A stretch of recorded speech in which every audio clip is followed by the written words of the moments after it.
Welcome back to Sunday Square Off. One of the key races on the statewide ballot this year is Attorney General, the state's top lawyer and leading consumer watchdog.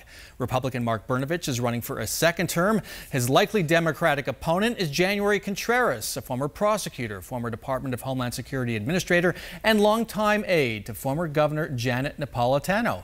January Contreras joins us this morning. Welcome to Square Off. Thank you. I'm glad to be here. So tell us, why would you do a better job as AG than Mark Brnovich? We're in a spot right now where the courts and the lawyers matter more than ever.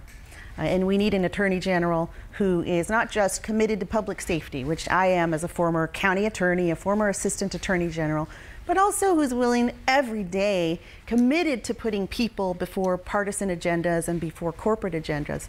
We don't have the risk right now that we're taking in not putting an AG in there who is beholden only to people is too high. We're in a point where we need balance in our government, and the Attorney General role is really important to making that happen. Okay, partisanship. You're a supporter of efforts to protect the Dreamers. You support DACA.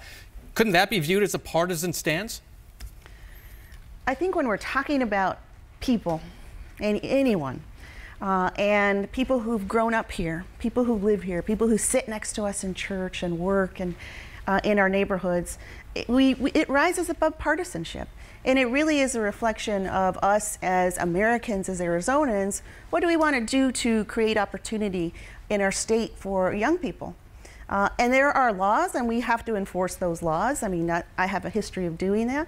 But when we are doing that, and there's the opportunity to think long term about these great young people who are already contributing to our state and how do we create more opportunity there, then I think we take it.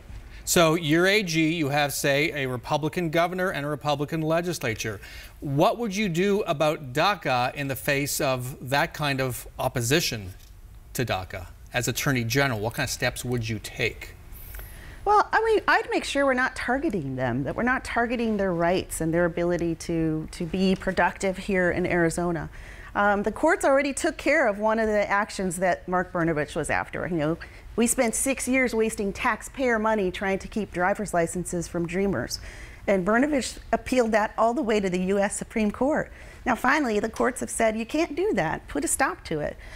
So certainly my role will not be wasting our taxpayer money on unconstitutional, unlawful litigation to target Dreamers, but it will be, as to any other person, that we're looking to protect their rights, whatever they are. In this case, it was having a driver's license.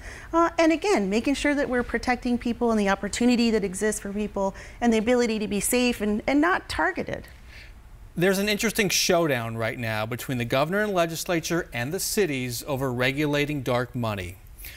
Tempe voted for it, state blocked it. Phoenix is going to vote in November on it, state might do the same.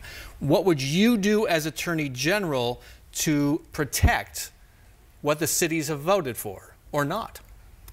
Oh, dark money is one of the biggest foes that we have as a people in Arizona right now. I know I'm not just running against Mark Brnovich, I'm running against all the dark money that supports him.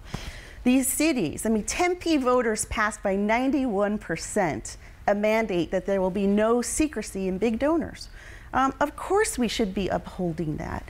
As Attorney General, taking on dark money is one of my priorities because I believe it's one of the biggest threats to our democracy here. Republican legislature, Republican governor, would you sue them to uphold what the cities did?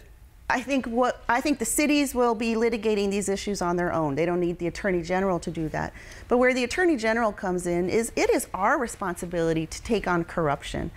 It is our responsibility to make sure that there is integrity and ethics in our elections. And so part of that is using the bully pulpit of the Attorney General, informing voters every day about the influence of dark money, what's happening, how is policy being influenced by dark money. So part of that is education and helping our people of Arizona understand the hold that dark money has taken on.